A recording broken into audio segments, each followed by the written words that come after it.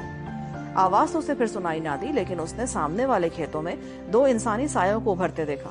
یہ سائے اس کی طرف بڑھ رہے تھے۔ ندیم نے اپنے آپ کو فصل کے اندر چھپا لیا۔ قریب آنے پر معلوم ہوا کہ یہ ایک عورت اور مرد تھے۔ دونوں نے ایک دوسرے کی کمر میں ہاتھ ڈال رکھا تھا اور مسکرا مسکرا کر باتیں کرتے چلے جا رہے تھے۔ وہ بنگالی زبان بول رہے تھے جو ندیم نہیں سمجھ سکتا تھا۔ دونوں کے لباس دیہاتی قسم کے تھے۔ جب وہ ندیم کے قریب سے ہو کر پگڈنڈی پر سے گزرے تو ندیم نے اپنا سانس روک لیا۔ عورت بھی ایک دم سے یہاں رک گئی۔ اس نے ایک کھیت کی طرف اشارہ کیا۔ یہ کھیت اس کھیت کے سامنے کچھ فاصلے پر تھا جس کی فصل میں ندیم چھپا بیٹھا تھا۔ مرد نے بنگلہ میں کچھ کہا اور وہ دونوں سامنے والے کھیت کی طرف چل دیے۔ اس کھیت میں بھی کوئی اونچی فصل اگی ہوئی تھی۔ جب وہ دونوں اندھیرے میں ندیم کی نگاہوں سے اوجھل ہو گئے تو وہ فصل کے اندر ہی اندر ہوتا ہوا ریلوے اسٹیشن کی طرف نکل آیا۔ اس سے تو یہی بہتر ہے کہ وہ پلیٹ فارم پر ہی بیٹھا رہے۔ ندیم واپس پلیٹ فارم والے بینچ پر آ کر بیٹھ گیا۔ اب رات کچھ زیادہ خنک ہو گئی تھی۔ ندیم نے چادر کو جسم کے گرد اچھی طرح لپیٹا اور بینچ پہ نیند دراز ہو گیا۔ بھوک کی وجہ سے اسے نیند بھی نہیں آ رہی تھی۔ ویسے بھی وہ سونا نہیں چاہتا تھا۔ وہ ایک ایسے علاقے میں داخل ہو چکا تھا جہاں پولیس اس کی تلاش میں تھی۔ اس حقیقت سے چشم پوشی اس کے گلے میں پھانسی کا پھندا ڈال سکتی تھی۔ بیٹھے بیٹھے تھک جاتا تو اٹھ کر بینچ کے پیچھے پلیٹ فارم کے اندھیرے میں ٹہلنا شروع کر دیتا۔ وقت جیسے ایک جگہ رک سا گیا تھا۔ معلوم نہیں تھا کتنی رات گزر گئی ہے۔ آخر وہ لمحہ بھی آ گیا جب ڈیوڑی کے اندر کی بتی روشن ہو گئی۔ ندیم نے دیکھا دبلا پتلا دھوتی پوش بنگالی جمائیاں لیتا ہوا اسٹیشن کے دفتر کی طرف بڑھ رہا تھا۔ پھر اس نے تالا کھولا اور اندر چلا گیا۔ دفتر کی بتی بھی جل اٹھی۔ یہ دفتر بھی تھا اور ٹکٹ والی کھڑکی بھی اس جگہ تھی۔ اب اکا دکا مسافر بھی پلیٹ فارم پر آ کر بیٹھ گئے۔ ندیم نے جیب سے 10 روپے کے 5 نوٹ نکال کر اپنے ہاتھ میں لیے اور ٹکٹ لینے ڈیوڑی میں آ گیا۔ اس نے ہندوستانی میں پوچھا کہ کلکتے کا کرایہ کتنا ہے۔ ٹکٹ بابو نے اس کی طرف کوئی دھیان نہیں دیا اور میز پر رکھی ہوئی چیزیں اٹھا کر دوسری طرف رکھتا رہا۔ اس کی آنکھوں میں نیند بھری ہوئی تھی اور وہ جیسے خواب میں چل رہا تھا۔ اپنے آپ ہی وہ ٹکٹ والی کھڑکی کے پاس آ گیا اور ندیم کی طرف دیکھے بغیر بولا، 17 روپے نکالو۔ ندیم نے جلدی جلدی سے 10-10 کے 2 نوٹ کھڑکی میں آگے بڑھا دیے۔ ٹکٹ لیتے وقت ندیم نے سامنے دیوار پہ لگی گھڑی کو دیکھا۔ رات کا 1:15 بج چکا تھا۔ وہ پلیٹ فارم پر آ کر بیٹھ گیا۔ ٹرین کے آنے میں بھی 1.25 گھنٹہ باقی تھا، پر ندیم کو ایسا محسوس ہو رہا تھا جیسے یہ 1.25 گھنٹہ 5 منٹ میں گزر جائے گا۔ وہ سگریٹ پینے لگا۔ خالی پیٹ تمباکو سے زیادہ تلخ لگ رہا تھا۔ جس طرف سے گاڑی آنے والی تھی ادھر کچھ فاصلے پر سگنل کا کھمبا لگا تھا جس پر زرد روشنی ہو رہی تھی۔ اگر اسی سگنل کو سامنے کے رخ سے دیکھا جاتا تو بتی سرخ ہوتی۔ سگنل ابھی گرا ہوا نہیں تھا۔ پلیٹ فارم پر کچھ اور مسافر آ گئے۔ شاید یہ قریبی قصبے اور دیہات سے آئے تھے۔ ندیم چوکس ہو کر بیٹھ گیا۔ آخر سگنل ڈاؤن ہو گیا اور زرد بتی بجھ گئی۔ دوسری جانب سے بتی یقیناً سبز ہو گئی ہوگی۔ ندیم نے سگریٹ پھینک دیا تھا۔ 10-15 منٹ کے بعد زور سے انجن کی سیٹی کی آواز سنائی دی۔ تھوڑی دیر بعد انجن کی روشنی نظر آنے لگی۔ گاڑی ایک موڑ کاٹ کر نمودار ہوئی تھی۔ انجن کی روشنی کافی تیز تھی۔ ندیم اٹھا اور ڈیوڑی میں ایک طرف اوٹ میں ہو کر کھڑا ہو گیا۔ وہ روشنی کے سامنے نہیں آنا چاہتا تھا۔ انجن شور مچاتا پلیٹ فارم پر سے گزر گیا۔ ندیم نے دیکھا کہ ٹرین کے ڈبوں میں روشنی ہو رہی تھی۔ یہ ٹرین عام ٹرین سے قدرے چھوٹی تھی اور اس کے ڈبے کشادہ نہیں تھے۔ اکثر مسافر سو رہے تھے۔ ندیم بھی ایک 3rd کلاس کے ڈبے میں دوسرے مسافروں کے ساتھ گھس کر ایک کونے میں بیٹھ گیا۔ اس نے چادر اپنے سر پر کر لی اور سر یوں جھکا لیا جیسے سو رہا ہو، پر وہ پوری طرح چوکس تھا اور کنکھیوں سے ایک ایک مسافر کا اور پلیٹ فارم کا جائزہ لے رہا تھا۔ یہاں سے پولیس کا کوئی آدمی نظر نہیں آ رہا تھا، مگر آگے پولیس کا خطرہ تھا کیونکہ آگے کلکتہ تھا۔ یہ ٹرین لکھیا پور سے ہوتی ہوئی ماتا پور کی طرف نکل جاتی تھی۔ لکھیا پور ٹرین کو 2 گھنٹے بعد پہنچنا تھا، جہاں سے ندیم نے کلکتے کے لیے براڈ گیج ٹرین پکڑنی تھی۔ انجن نے سیٹی دی اور ٹرین پلیٹ فارم سے کھسکنے لگی۔ کچھ دور جا کر ٹرین نے سپیڈ پکڑ لی۔ جو ٹرین لکھیا پور کے قریب پہنچ رہی تھی، ندیم کے دل میں طرح طرح کے وسوسے اور اندیشے سر اٹھا رہے تھے۔ لکھیا پور جنکشن تھا اور کلکتہ وہاں سے زیادہ دور بھی نہیں تھا۔ اس وقت صبح ہو رہی ہوگی۔ اسٹیشن پر پولیس ضرور موجود ہوگی۔ اخبار میں چھپی ہوئی تصویر اور انعام کی بھاری رقم کی وجہ سے ندیم کو بے حد تشویش تھی۔ اگرچہ اس نے اپنا حلیہ کافی بدل لیا تھا، مگر پھر بھی وہ پہچانا جا سکتا تھا۔ میٹر گیج ٹرین رات کے اندھیرے میں ویران چھوٹے اسٹیشن چھوڑے جا رہی تھی۔ صرف ایک اسٹیشن پر رکی۔ اس کے بعد جب پو پھٹنے لگی تو دور لکھیا پور جنکشن کے سگنل کی سرخ سبز روشنیاں دکھائی دینے لگی۔ یہ اس نے اچھا کیا تھا کہ دوالا اسٹیشن سے ہی کلکتے تک کا ٹکٹ لے لیا تھا۔ ٹرین لکھیا پور اسٹیشن کے بڑے پلیٹ فارم پر آ کر رک گئی۔ ندیم اپنی نشست پر ہی دبکا بیٹھا رہا کیونکہ کچھ مسافر ڈبے میں سوار ہو رہے تھے۔ ندیم نے بیٹھے بیٹھے باہر پلیٹ فارم کا جائزہ لے لیا تھا۔ ابھی تک اسے کوئی پولیس والا دکھائی نہیں دیا تھا۔ پلیٹ فارم دوسری طرف تھا۔ اسے سامنے والے پلیٹ فارم پر ایک گاڑی کھڑی نظر آ رہی تھی۔ اس میں مسافر بھی سوار تھے اور پلیٹ فارم پر لوگ چل پھر رہے تھے۔ یقیناً یہی گاڑی کلکتے جا رہی تھی۔ ندیم ٹرین کی دوسری جانب ریلوے لائن میں اترا اور سامنے والے پلیٹ فارم پر چڑھ گیا۔ بینچ پر بیٹھے ایک آدمی سے پوچھا کہ سیالدہ یہی گاڑی جائے گی؟ اس آدمی نے بتایا گاڑی تو یہی ہے مگر اس کے انجن میں کچھ خرابی پیدا ہو گئی ہے، 2 گھنٹے لیٹ چلے گی۔ اس دوران ندیم پلیٹ فارم کا جائزہ لے چکا تھا۔ ریلوے اسٹیشن کے 2 سپاہی پلیٹ فارم نمبر 1 کے گیٹ کے پاس کھڑے تھے۔ ادھر کوئی سپاہی نہیں تھا۔ CID والا بھی شاید وہاں کوئی نہیں تھا، ورنہ یہ لوگ اجنبی چہرے کی طرف ضرور گھور گھور کر دیکھتے ہیں۔ یہاں ایسی کوئی بات نہیں تھی۔ ندیم نے عافیت اسی میں سمجھی کہ بجائے پلیٹ فارم پر پھرنے کے ٹرین میں کسی جگہ جم کر بیٹھ جانا چاہیے۔ وہ 3rd کلاس کے ایسے ڈبے میں گھس گیا جس میں رش نسبتاً زیادہ تھا اور سامان بھی کافی بھرا ہوا تھا۔ وہ سامان کے پیچھے جا کر اس سمت میں بیٹھ گیا جدھر پلیٹ فارم نہیں تھا۔ عجیب اتفاق کی بات ہوئی کہ ابھی وہ بیٹھا ہی تھا کہ لائن کے پار سامنے والے پلیٹ فارم پر گہرے سانولے رنگ کے ایک دبلے پتلے کھدر پوش آدمی نے اسے گھورنا شروع کر دیا۔ ندیم نے توجہ دوسری طرف کر لی۔ تھوڑی دیر کے بعد اس نے دوبارہ آنکھیں اٹھا کر دیکھا۔ وہ کھدر پوش لوہے کے کھمبے کے ساتھ لگا بیڑی پیتے ہوئے برابر اسی کی طرف دیکھ رہا تھا۔ یہاں پر پارٹ 11 کا اختتام ہوتا ہے۔ آگے کہانی سننے کے لیے پارٹ 12 سماعت فرمائیں۔